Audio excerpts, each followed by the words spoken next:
Olá, pessoal, tudo bem com vocês? Estamos aqui uma vez mais para gravar, para pensar, para estudar, para aprender sobre preces.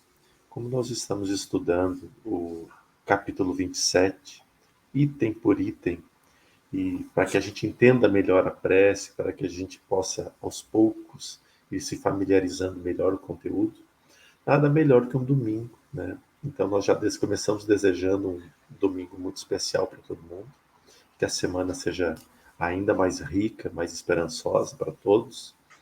E nós ficamos, Robson e eu aqui, convidando vocês para a oração, para uma prece que faremos agora, mas também para acompanhar o estudo e para fazer com que essa vibração toda que a gente cria entre nós possa também estar vibrando aí aonde tu estiver. Então, vamos ficar numa posição bem confortável.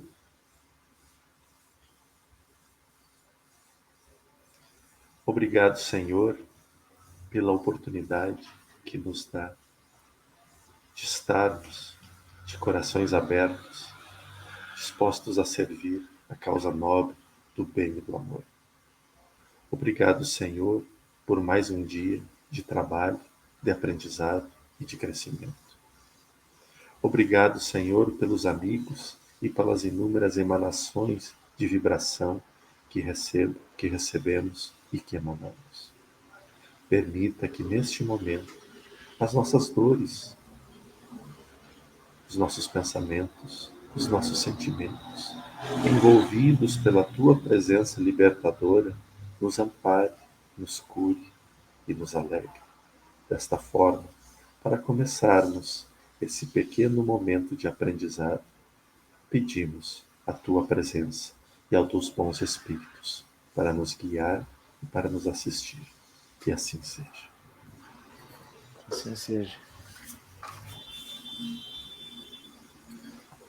É engraçado que, por mais que a gente imagine, né, o que vai acontecer na gravação, na hora que a gente faz a prece, a energia toma conta, não tem como se entregar.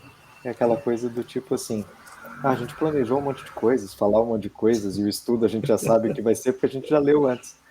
Mas a intuição e a conexão é o É incrível, tudo, né? é tudo. Eu não sei mais ler ou estudar alguma coisa sem fazer uma oração pedindo intuição.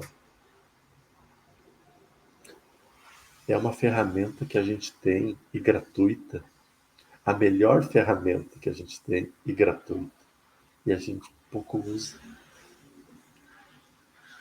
A gente pouco usa porque o nosso hábito é estudar só com a lógica. Então a gente se aproxima do texto ou das informações com a lógica, e a lógica ela não precisa de intuição, né? Como se ela fosse assim, eu vou construir o raciocínio na minha cabeça e é isso, né? Sim, E aí a gente perde boa parte do que está nas entrelinhas, não é isso? Mas muito exatamente. bem. Então nós estamos estudando o Evangelho segundo o Espiritismo, capítulo 27, e hoje o subtítulo é Preces que se entendam. Na versão anterior era preces inteligíveis. Acho que o vocabulário aqui está um pouco simplificado para facilitar o estudo. Então, número 16 e 17. O número 16 é um trecho da Epístola aos Coríntios, escrita por São Paulo. Então, ele diz assim: Se não entendo o que significam as palavras, serei um bárbaro para aquele com quem falo. E aquele que me fala será para mim um bárbaro. Se oro em uma língua que não entendo, meu coração ora, mas minha inteligência não colhe fruto. Se louvais a Deus apenas com o coração, como é que um homem, dentre aqueles que só entendem sua própria língua, responderá amém no fim da vossa ação de graças, uma vez que não entende o que dizeis? Não é que vossa ação não seja boa, mas os outros não são edificados com ela.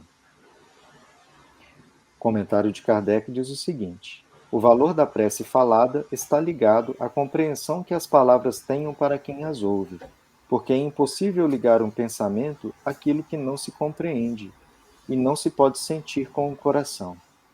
Para a grande maioria, as preces numa língua não se entenda As preces numa língua que não se entenda são simplesmente uma série de palavras que não dizem nada ao espírito. Para que a prece toque o coração, é preciso que cada palavra transmita uma ideia, e se não é compreendida, não pode transmitir ideia nenhuma. Pode ser repetida como uma simples fórmula que tem mais ou menos virtudes, conforme o número de vezes que é repetida. Muitos oram por dever, alguns até mesmo por hábito, pelo que se julgam quites, quando disseram uma prece um certo número de vezes predeterminado e nesta naquela ordem. Deus vê no íntimo dos corações, lê o pensamento e percebe a sinceridade, e é rebaixá-lo acreditar que ele seja mais sensível à maneira de orar do que à essência da prece.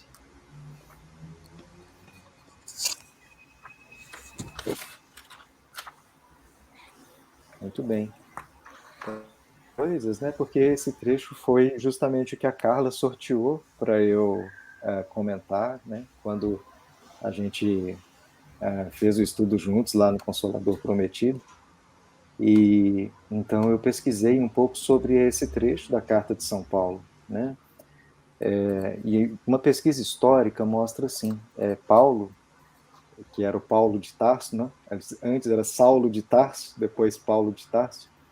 Ele era um doutor da lei, ele era um homem muito culto e ele era uma espécie de líder religioso dos judeus, né? E ele tinha estudado com vários mestres, então ele sabia várias línguas. Ele sabia a língua dos judeus, ele sabia grego, né? Ele sabia outros dialetos daquela região, né? Da Ásia Menor. Então, quando ele saiu fazendo pregações, as pregações eram de acordo com a linguagem do povo que ele estava visitando, né? Então, como ele sabia falar grego, ele visitou a Grécia, ele não ia falar com a língua dos hebreus, ele ia falar grego, né? Então, se ele estava na Turquia e ele encontrava com pessoas da região, ele ia falar na língua da região. Então, por isso talvez que ele resolveu escrever esse texto muito preocupado com a língua, porque na época essas igrejas nascentes, elas tinham uma dificuldade muito grande em manter uma padronização sobre o conhecimento que os evangelistas estavam passando. Então tinha uma série de ensinamentos, né, do Cristo que estavam sendo traduzidos para várias línguas e as orações eram feitas em línguas diferentes, mas existia um temor, né, dele das coisas se perderem nessa da questão da tradução. Tanto é que depois foi o que acabou acontecendo, né? Muita tradução deturpando o significado das palavras e, né, a gente sabe, assim, em termos de espiritismo, essa frase famosa, né, de ressurreição, virar reencarnação, virar ressurreição de novo, e a gente não saber, no final das contas, do que os evangelistas estavam falando, né? Mas por isso que ele tinha essa questão, e quando ele falou quanto a isso sobre a oração, né, porque imagina se na frente dos apóstolos tivesse vencido a opinião daqueles que acreditavam que Jesus estava falando só para os judeus. Então, todas as preces, todos os escritos poderiam ser escritos só na língua dos judeus. E os outros povos iam ficar sem serem evangelizados, né? Então, talvez essa questão da prece em outras línguas para ele apareceu como uma preocupação muito grande. E logo depois, né, Kardec comenta isso sobre a forma. A gente viu no estudo anterior que Kardec estava muito preocupado com o pensamento, né?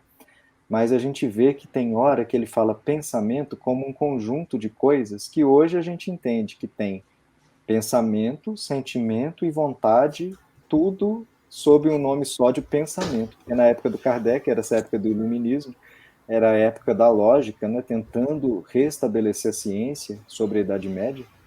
Então tinha muita coisa que eles valorizavam só o pensar, né? Mas dentro desse nome pensar, a gente sabe que ali tem o sentir e tem o agir, né?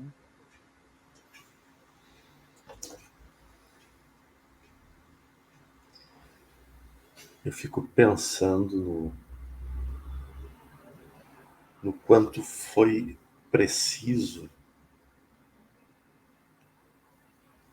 Claro, eu sei que agora nesse momento é uma viagem mesmo que eu estou fazendo no tempo, mas tentando voltar lá a Saulo de Tarso, sendo eu não gosto desse termo, né? acho uma terminologia talvez equivocada, se convertendo ao cristianismo.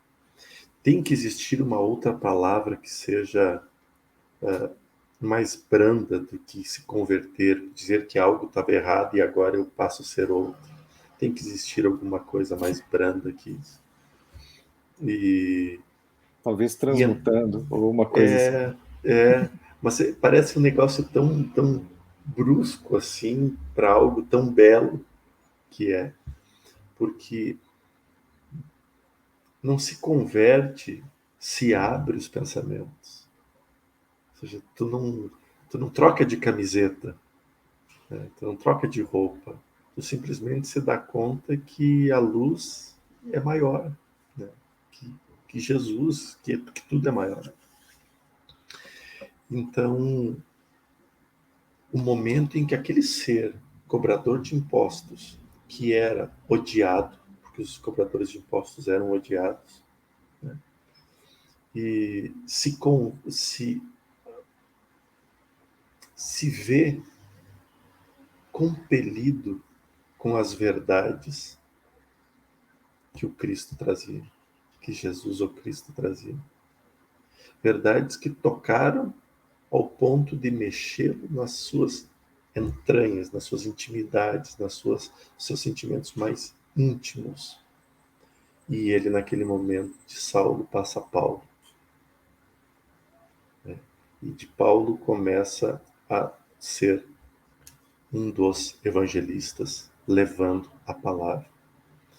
E ele também, a Coríntios, ele fala, mesmo que eu falasse todas as línguas, né? Se não tivesse... Olha, isso é importante, porque, como eu estava falando da conversão ali, mesmo que se eu não tivesse amor, eu nada seria. Uma carta, ele também escreve isso. E o amor, se eu não fosse amor, se eu não tivesse amor, de nada me adiantaria, nada seria. Ele está falando do que Jesus fez dentro dele, da transformação que foi, ou seja, esse contato ao qual Kardec e os espíritos, né, a falange do espírito de verdade, nos traz a mostrar as preces inteligíveis, do quanto falar com a sinceridade. Quantos de nós, no dia a dia, falamos de forma muito simples, mas no momento de proferirmos as preces, a gente quer palavras bonitas, rimadas, ou de difícil entendimento para mostrar um vocabulário maior, como se isso mudasse alguma coisa na energia. Porque no capítulo anterior nós estudávamos é o pensamento. O nosso pensamento, ele não consegue fugir daquilo que sentimos. O nosso intelecto que consegue maquiar o nosso sentimento. Então ele vem ali, bota um pouquinho de maquiagem aqui, maquiagem ali, e daqui a pouco ele transforma com sinônimos, com expressões, com argumentações que às vezes só exalta a inteligência e deixa de lado a simplicidade e a humildade. Então, se oro em uma língua que não entendo, meu coração ora, mas meus ouvidos não. É isso mesmo. E é uma coisa que é, assim, até me balançou um pouco quando eu pensei esse assunto, né? Que tem mais de 1.500 anos de diferença entre um texto e outro, né? Então, São Paulo escreveu isso lá no século I. De repente, Kardec, no ano 1860 e poucos, né, pega esse texto e resolve fazer um estudo sobre o significado das palavras na prece, né? E sabe que quando Kardec fala que essa coisa do número de vezes, das repetições, né, que tem que ser feitas, isso ele estava fazendo um contraponto ao catolicismo, né, que era a religião Está, dominante na França na época. está. Me lembrou muito aquele caso que você contou uma vez sobre o Frei, né, e o Pai Nosso que é recitado muito rápido. Sim. O terço, eu lembro quando eu era criança que a gente tinha que rezar o terço no interior do Rio Grande do Sul. A capelinha, eles chamam de capelinha, que é a imagem de uma santa que vai dentro de uma capelinha, de uma casinha, e vai de casa em casa, fica 1 ou 2 dias na casa de cada vizinho. Assim. Então tem várias da comunidade e elas vão circulando. Sempre que tinha visita da capelinha, era inevitável. Faça chuva, faça sol, cansado, descansado, à noite, terço. Tinha que rezar no terço. E, e ali é o melhor exemplo, porque eu só estava de corpo presente naqueles terços. Eu repetia, repetia, repetia do jeito que dava. Tinha a vocação de rezar numa respiração só, para terminar mais rápido ainda aquele terço. Mas a cabeça longe, cabeça pensando no futebol, pensando nas brincadeiras, pensando num monte de coisas. E então, quando eu estava na igreja lá aquele dia, pensando, né, aqui com os meus botões, uma prece tão linda como essa, por que rezar tão rápido assim? E aí o Espírito sabiamente vem e me dá uma aula sobre humildade, sobre simplicidade, sobre energia, falando que daquela forma se tornava um mantra e o mantra mexia, o mantra movia e o mantra curava. Mas mesmo assim, eu continuo a pensar na oração do Pai Nosso. Pai nosso que estais no céu, santificado seja o vosso nome. Venha a nós o vosso reino. Ó, vem para nós aqui o teu reino. Seja feita a sua vontade, assim na terra como no céu. Assim aqui onde vivemos, assim como também no mundo dos espíritos. E o céu, nesse caso, não é os angelicais, mas é aqueles que estão desencarnados. Veja a profundidade e, e a beleza de uma oração dessas. Se nós pegássemos só o Pai Nosso para tentar trazer uma interpretação, e aquela parte do final que ainda diz: perdoai as nossas ofensas, assim como nós perdoamos aqueles que nos ofendem. Isto é o maior carimbo, ou, entre aspas, Jesus deixou o melhor pega-ratão, assim, para a gente, de, não, eu não vou perdoar. Não, tá tudo bem, o Pai Nosso continua lindo, e o Pai Nosso ali no final ele disse, se tu não perdoar, tu não vai receber perdão. Perdoai as nossas ofensas, assim como nós perdoamos. Então, se eu não perdoo, eu estou dizendo que eu quero ser perdoado como eu perdoo. Eu estou dizendo, não é nem Deus. Então, nos coloca no término dessa oração na responsabilidade de assumir a, as nossas ações. Então, quando eu vejo uma prece tão linda dessas, repetida tão rápido, eu, é, é tão engraçado perder essa compreensão, esse desdobrar, esse entendimento tão lindo do que tem por baixo, do que tem nas entrelinhas do Pai Nosso. É isso mesmo. Quem não tem telhado de vidro, né, que vá jogando as pedras e não perdoe ninguém. Mas como nós todos estamos com o rabo preso, é bom a gente pensar 2 vezes antes de tomar essa atitude. Né? Eu já tirei o telhado, não tem telhado nenhum, que cai dentro. Mas aí as pedras vão acertar direto a sua cabeça. Mas muito bem. Então vamos encerrar com uma prece. Eu vou tentar fazer uma prece sem palavras decoradas.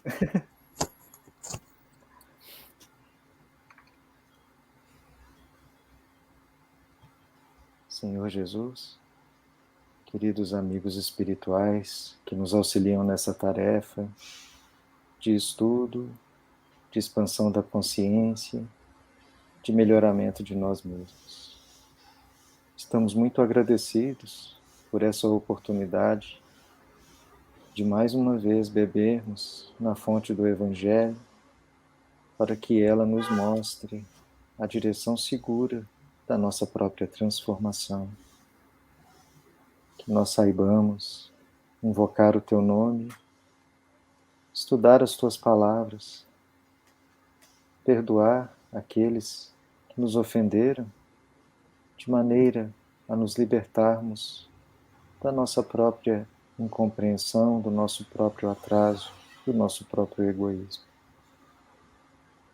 Que a cada estudo, Senhor, a nossa mente possa se abrir ainda mais e o nosso coração possa vibrar uma alegria ainda mais intensa de juntos podermos partilhar esse pão da vida, essa água pura que sacia o espírito, sacia os nossos sentimentos e transformam a nossa vida. Obrigado sempre, Senhor. Que assim seja.